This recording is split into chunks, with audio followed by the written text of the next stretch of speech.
Hello everyone, we are going to do an album ranking for Raven. Hey, I'm Emmi and I take care of the cover presentation today. You may remember her from the Exciter album ranking we did last year.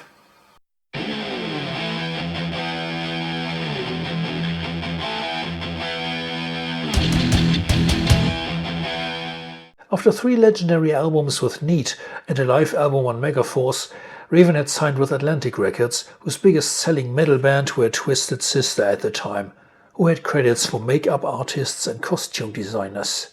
Hardly surprising, it's easier to remember Raven's silly promotion pics than any songs from that era. In this interview with Kerrang! Magazine, John Gallagher said, "You've got to have a certain sensibility as to where you're most wanted, and America proved to be where our future lies." Now, Atlantic nearly destroyed the career of Savatage by telling them to become more commercial. And the result was the disastrous Fight for the Rock. Raven's career took a similar turn at this point. Stay Hard and especially The Pack Is Back are the obvious choices for the bottom of the ranking.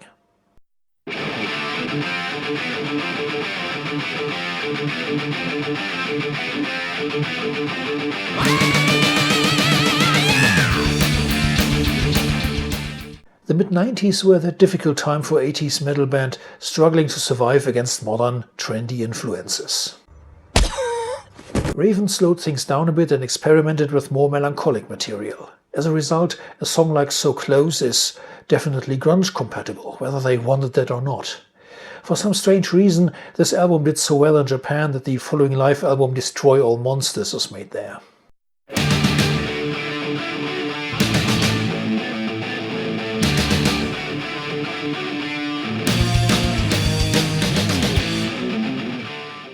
Raven started as a cover band in the 70s, so this is basically a trip back to the early days.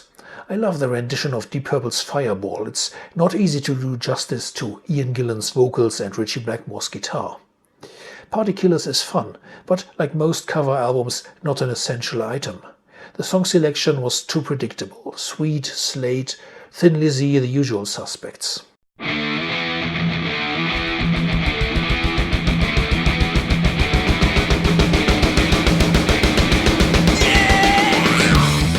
Nothing Exceeds was an average album with a couple of good songs. Into the Jaws of Death, Lay Down the Law, The King.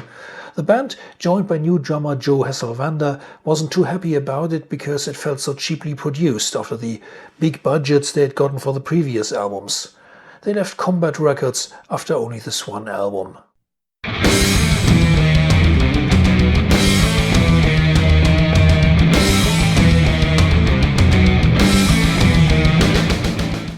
Everything Louder is a good album that just doesn't stand out from the rest so much. I did an interview with Raven when they came on tour for this album.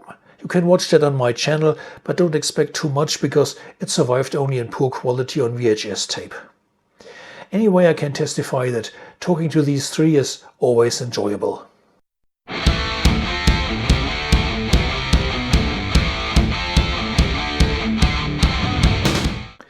Life's a Bitch was the last and easily the best of the 3 albums on Atlantic Records.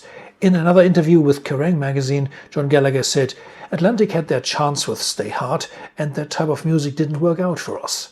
Now it's our turn." Let's try again, shall we? Speedy numbers like You're a Liar, Pick Your Window or Never Forgive proved that Raven were back on track again.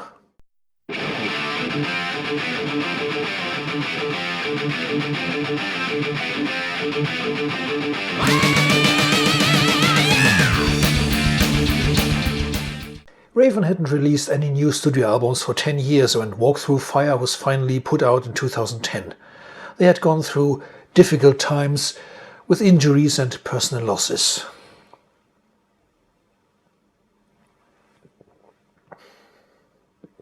The disadvantage of such a long break is that the expectations of the fans are rising and rising, and Walk Through Fire turned out to be not the holy grail, just another good album. Attitude, Under Your Radar and Trainwreck are my favorite songs.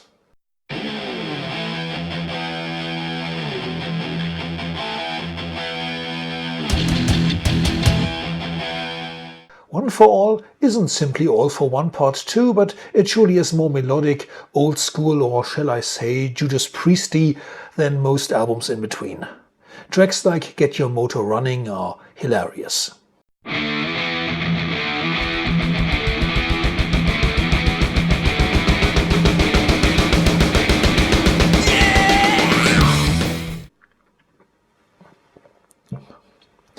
Raven started into the 90s with German record company SPV Steamhammer, attracting new fans by touring with Creator and Running Wild. Architect of Fear is a darker, more serious release with songs like Just Let Me Go, for example. Apparently the band was taking a step towards the popular thrash wave of the time, with songs like White Hot Anger and Heart Attack, although John said in an interview with Iron Pages magazine that they considered many thrash bands to be Slayer copies nobody needs. Raven kept thinking outside the box. What is this? I've had a few optional extras installed. Actually, this was such a good and creative period for the band that the mini-album Heads Up followed right after the tour and showed some more rock and roll again. Highly recommended.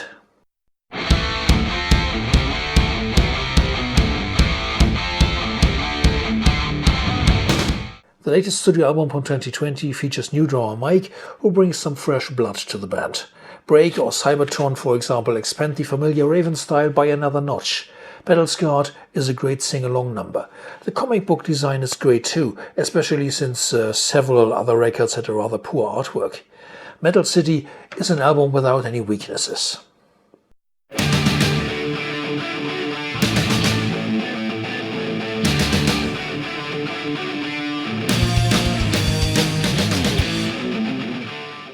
When it was released in 2015, it was simply the best Raven album of the new millennium.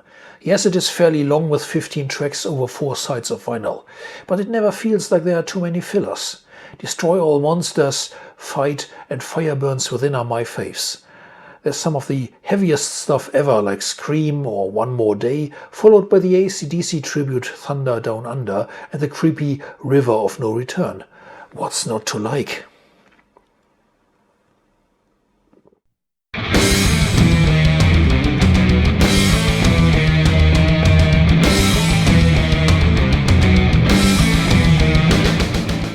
All for One was a bit more technical than the previous 2 records, which had sounded somewhat more crazy and spontaneous. Born to be Wild was a horrible choice for single though, a song played to death by countless other bands, now turning into a scream contest between John Gallagher and Udo Dirkschneider. Do your worst! Fortunately, there is better stuff on the album. Break the Chain, for example, became a live favorite for many years. The following tour resulted in Raven's first live album, Live at the Inferno. We live to play live, John said in an interview with Metal Forces magazine. We go out there and we've got personality, whereas a lot of bands are very faceless, where it could be anybody up there on stage and it wouldn't matter. Each one of us has got a strong personality coming across on stage, and we go out there and grab people by the balls. You heard the warning.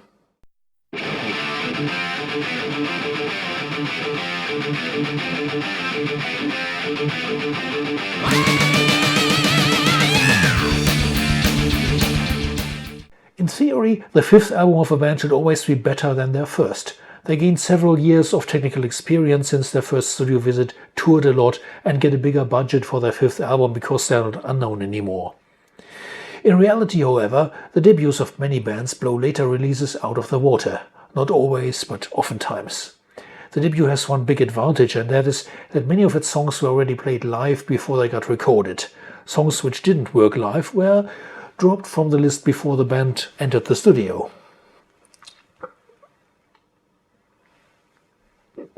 Rock Until You Drop is an album from musicians who played clubs for several years already, featuring their first 2 hit singles Don't Need Your Money and Hard Ride.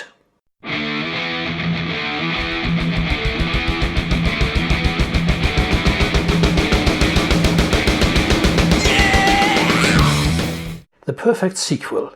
Raven had so many songs to record that the promotional 7-inch they sent to magazines and radio stations at the time featured 2 non-LP songs, which ended up on the Crash Bang Wallop EP. And if that was only the B selection left over from the album, you can bet the A selection was awesome. Prepare ship for light speed! No, light speed is too slow. Light speed too slow? Yes, we're gonna have to go right to ludicrous speed. Faster Than the Speed of Light, Firepower, Live at the Inferno, Wiped Out is just one of the best British metal albums ever. Enough said. Go and fill any gaps your record collection might have, and see you next time.